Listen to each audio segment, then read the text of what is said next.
Hello, welcome to Startup TV magazine. I'm here with, well, you can see who I'm here with, Deborah Meaden of the Dragon's Den and assorted other various different TV appearances. How are you, Deborah? I'm very well, very excited. Good, yeah, we're here in a really nice place. You stayed here at the Charlotte Street Hotel.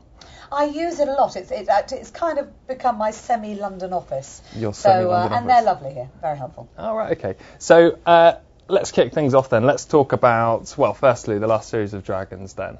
Investments galore and what have you. So what did you learn from the last series? Was there anyone different that jumped out to you? Well, every year I think how many more new different businesses can they come up with? And every year, I think this is it. I surely have seen everything. And then every year somebody comes up those stairs and I think, oh, I haven't seen that before. I haven't heard of that before, which is very encouraging. It means we're thinking about business and we've got lots of new ideas and all the rest of it.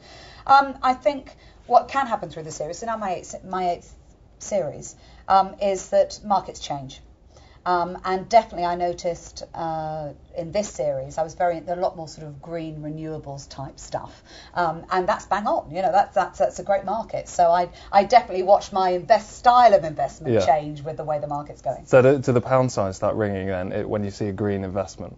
Not always. I mean, green doesn't automatically equal good. But what I say is that we are going to run out of our resources at some point. So if you're prepared to take a reasonably long-term view, then it's bound to be a good investment. We're going to be short on food, we're going to be short on energy. Those are the two things that if you were going to say 25-year money, that's where I'd put it. So is that almost why you've stayed involved in Dragon's Den for such a long time, because of the changing markets and the various different businesses that you find coming up? I'm very interested in business, and I love the startup end of business because I think I love to see something created from nothing. And Dragons, a lot of the businesses, they're often baby businesses. They're in their incubation period, and some of them are just going to fail anyway. Some of them are going to be successful anyway, and some of them I can get hold of and I can help, and that's very, very satisfying, to watch something turn into something from nothing. Yeah. So in your second business, you went straight in at the deep end into franchising. An unusual move for a young lady of 19 or 20. So can you tell us why you did that and what you learned from it? Well, I was the franchisee end of it. So I'd seen something in Italy that I thought was a great product. I mean, it was a clothing shop called Stefanel. I saw a shop in Knightsbridge, and I literally walked into the shop, said, can I talk to somebody about franchising? Are you considering franchising? And they said, well, we are actually. But what I was very fortunate that there was the guy heading up the UK arm of it was prepared to take a punt on somebody pretty young and inexperienced. But I think the reason I did it is A, I like the product, but B, it's quite a good way of learning about business, because you buy into that's what you're doing, you're buying into their expertise, so they can kind of, they're a little bit of a safety net. You can still get it wrong, but they're a little bit of a safety net if you'll listen and use their guidance. The other side of that, which is why I quite quickly moved through the franchise model, is what you give up is some of the profit, some of the opportunity, because what you're actually doing often is growing that business for somebody else's brand. So it was a very good thing for me to move through, but I definitely am much more suited to creating my own businesses and building my own brands. So you just wanted your own baby, really? Yeah. And that's been with me I think that's why I've only ever had one job. And I think that's why I'm very independent, and I like to be able to, I gather information, I listen to people, you can convince me, but once I've decided I'm going to go for something, I'm pretty focused on it. So how does that work with your investments then? And how does that relationship dynamic work? Because obviously it's not you autonomously saying this, that and the other.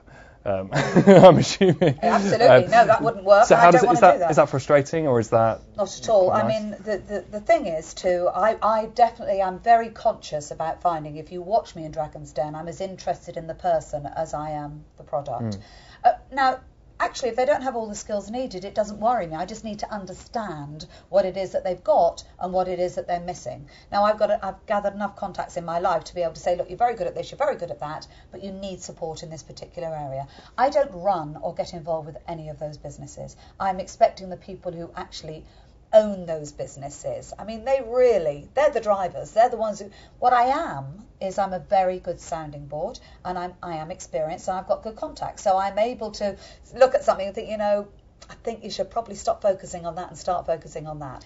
I like diversity, and I think that that's reflected in the fact that I'm now an investor. I've been an operator, I've run businesses all of my life, but now I'm enjoying the challenges of actually moving not just between businesses but between entire industries. I've got entirely web-based businesses, and I've got a textile mill down in the southwest. It's how do those two come together? Yeah, but I love those challenges, because actually what you do find is that business, there's a lot of threads that run through every business, and everybody thinks their business is different. Well, of course you've got to, and it's true, you do need specialist knowledge in certain areas, but actually there's a lot of business that's the same. The questions might be framed in a different way, but they're the same questions that business should be asking themselves. So what characteristic do you look for in an investment, and does that differ greatly from the other dragons on the panel? Goodness me, I don't really know. I mean, I'm very plugged into what the other dragons are doing, because particularly if I want to win an investment, I need to know what it is that they think they can bring to the party and what I think I can bring to the party. But I don't honestly think I could say to you, this is the type of person that Duncan invests in or whatever, because I think it's about combination. I'm not just looking for the right person. And actually, I say, and this is quite different to my fellow dragons, I say I will invest in a good product with a weaker person, but I would never invest in a good person with a poor product. Really? Because if you've got a fundamentally good product and you've got somebody who is actually good at some things, not good at others, I can plug those gaps. Right. There is a market for it. If you've got a fundamentally poor product, all you end up doing is wasting your time. So however good that person is, you actually feel like saying to them, you know what, you're really good, stop wasting your time on that, find yourself a product where you'll be able to fly. You feel like saying that? You I do say that. It. You're right, what am I saying? You say what you feel. There's a very short line between the way I feel and what comes out of my mouth. Really? There's no deviation, that's it. It comes in there and it comes out of my mouth. Is that a trait of most dragons then, do you think? I don't know. James Caan seems quite reserved and quite thoughtful, and then he'll choose his words very carefully. Yeah. The rest of you go in like hungry dogs. I just think in business, when you've been involved with a lot of businesses, you just learn life's too short. I think there is too many problems caused by people not being straight and direct. Leaving people to guess. Have I just been complimented, or have I just been told off? Totally. But before I enter any negotiation situation, I will think to myself, that's my limits, and I'm not going beyond. That's my bottom line, and I will not, because it's very easy to be led away from the thing that you think, hold on a minute, how do we end up over here? Yeah. So I'm very clear. So do you think that's something that potential aspiring entrepreneurs who enter the den, do you think that's something they lack, that hard line negotiation? Because inevitably they lose their equity, inevitably. But I don't think anyone's ever kept it, have they, as high as they've asked? I don't think Would that so. be right? I don't remember seeing it. Well, in fairness, there's usually an overvaluation or no discount allowed for the fact that a dragon would bring. Why is there usually an overvaluation?